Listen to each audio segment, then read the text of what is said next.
You want to know what gets my bile churning? Edgewater has suffered a cavalcade of disasters, plague, marauders, desertion. Then you wandered in town. And I was so damn sure our luck was starting to turn. I never knew how right I was. Just answer one question for me. Why'd you do it? Is that right? I'm dying to hear this. Please, educate me.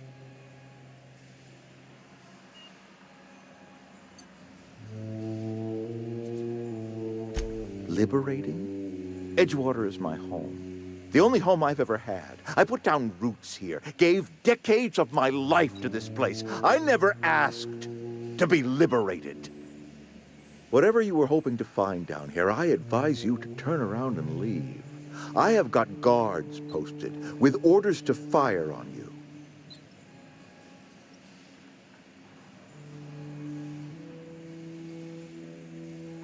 Apologies won't give us our lives back, but for what it's worth, I am sorry too. Edgewater's dead. Our cannery's dead. Adelaide's deserters are never coming back. Spacer's Choice will shut us down before long. Some of us will die of illness by then. Some will move on. Some will starve. And as for me, I will tender my resignation, whereupon I shall be processed and then duly imprisoned for gross incompetence.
I just roll over and die?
Any luck finding one of those manuals? No kidding! Really? Well, which one? Look at that! Building a computing machine out of Spectrum potatoes, a primer. I'm just glad it survived all these years. I appreciate you going through all that trouble.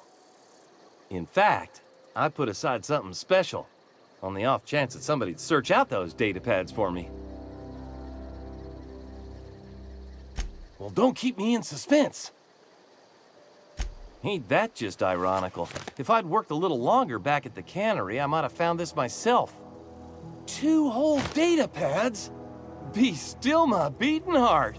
Oh, almost forgot your payment. Sure, I'd be glad to take them off your hands.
I can't stop thinking on Edgewater, Captain.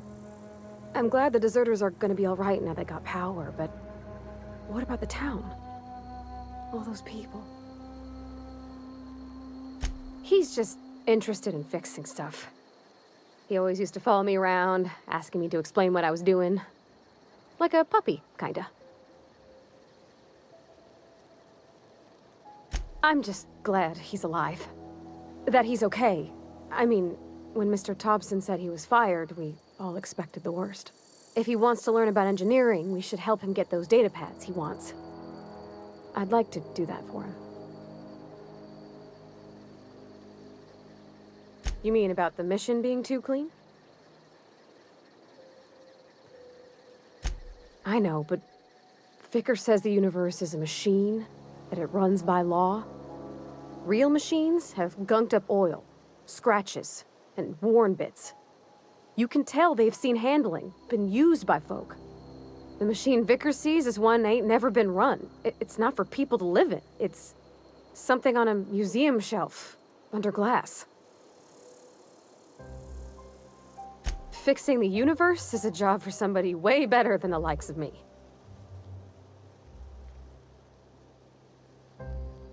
Sorry. I know it's none of my business. It's not like I think it a failing, mind. It's just I live right across the road. Most nights I watch folks out my window. When they come in here, they might be happy or sad. Mostly they're tired. When they leave, they're mad at themselves. Or they stumble into the alley and I listen to their hearts breaking. Am I? Well, it's just normal to me. Why isn't everybody else, I wonder?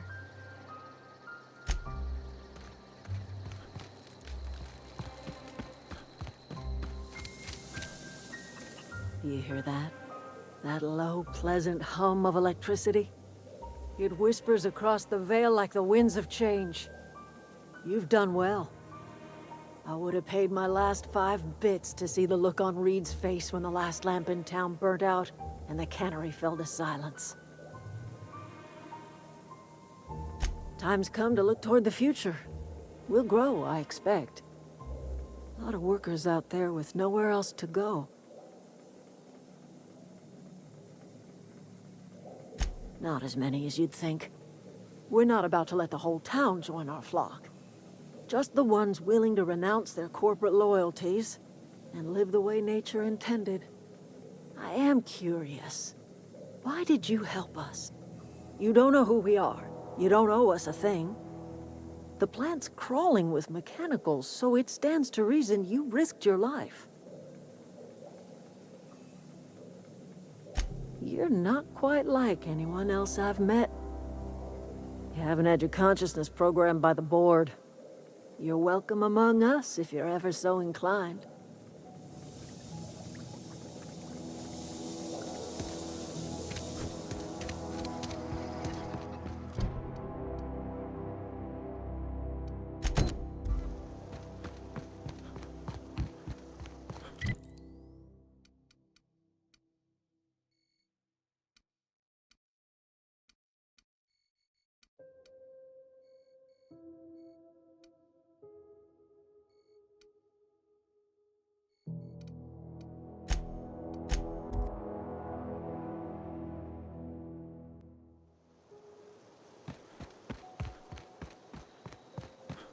Is this your ship?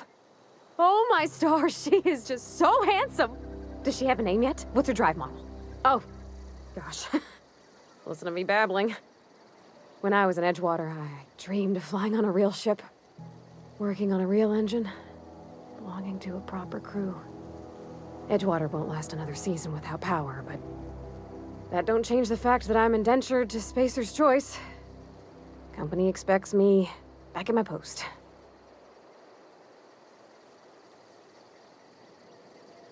I have imagined it, but until you came along, I never thought I had the choice. I want to ask you something, and you can say no. But can I come with you?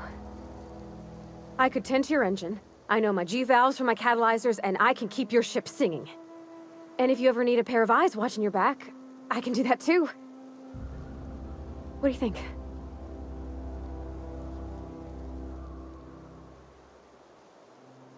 Yes! I mean, thanks. You won't regret this, mister. Captain.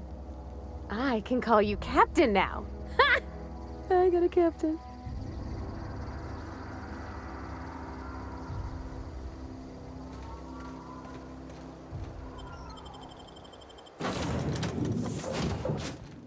Well, I certainly am looking forward to flying on a ship named The Unreliable.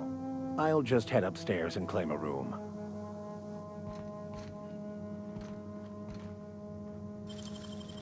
Clever. Captain, I have detected that the town of Edgewater is now without power. I appreciate you doing your part to hasten their demise. What can I do for you, Captain? Do you know how to install a power regulator? Outstanding, Captain. Your aptitude for engineering will prove invaluable in the event of another catastrophic engine failure. Our engine room is located behind you, across the cargo bay, up the ladders.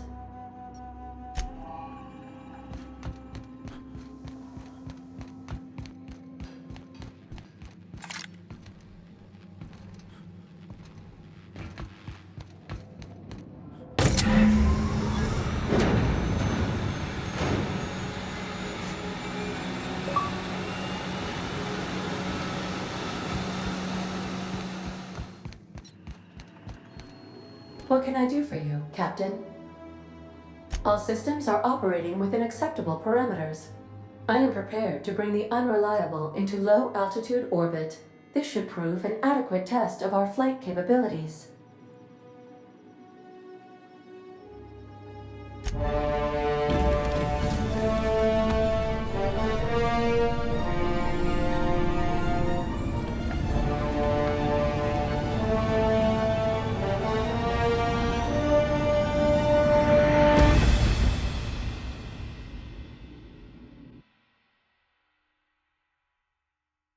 We have received a communication request from Dr. Phineas Wells. Aha, there you are. Hale and hearty, and captain of your own ship. I see you're putting the Unreliable to good use. Shame about her former captain. Horrible way to die. How are you feeling, by the way? I lost track of you in that cave back there. Experiencing any, unnatural drippage? Perfectly normal side effect of thawing, I assure you.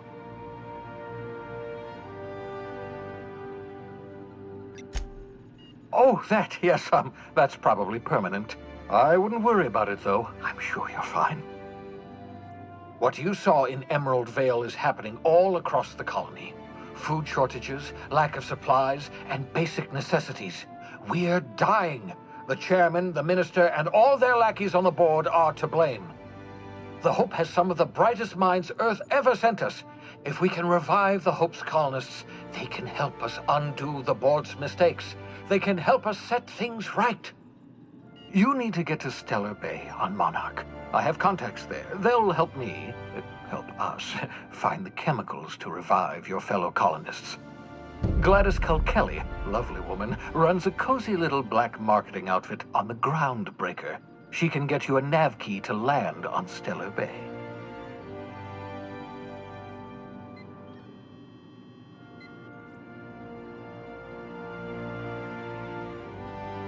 Excellent. I'll send her a wireless. Let her know you're coming. By the way, I gave Captain Hawthorne a disguise apparatus of my own design, cutting-edge technology, years ahead of its time. I call it the Holographic Shroud. I'm sure it will prove remarkably useful to you. You'll find it in the captain's quarters. Excellent. I'll contact you once you've found a way to get to Stellar Bay. If you have any questions, come see me in my lab. And remember, don't trust the board. They'll try to win you over with promises of wealth and power, but it's a lie. The board's only interested in filling their own pockets. If we don't put a stop to them, they're going to run this colony to the ground. Transmission ended. If you are ready to depart, please select a destination on your navigation terminal.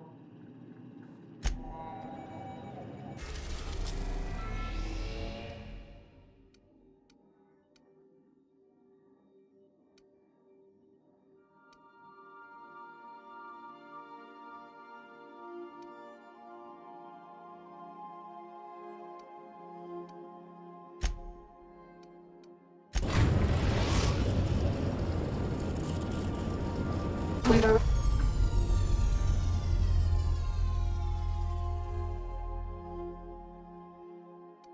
arrived at the Groundbreaker.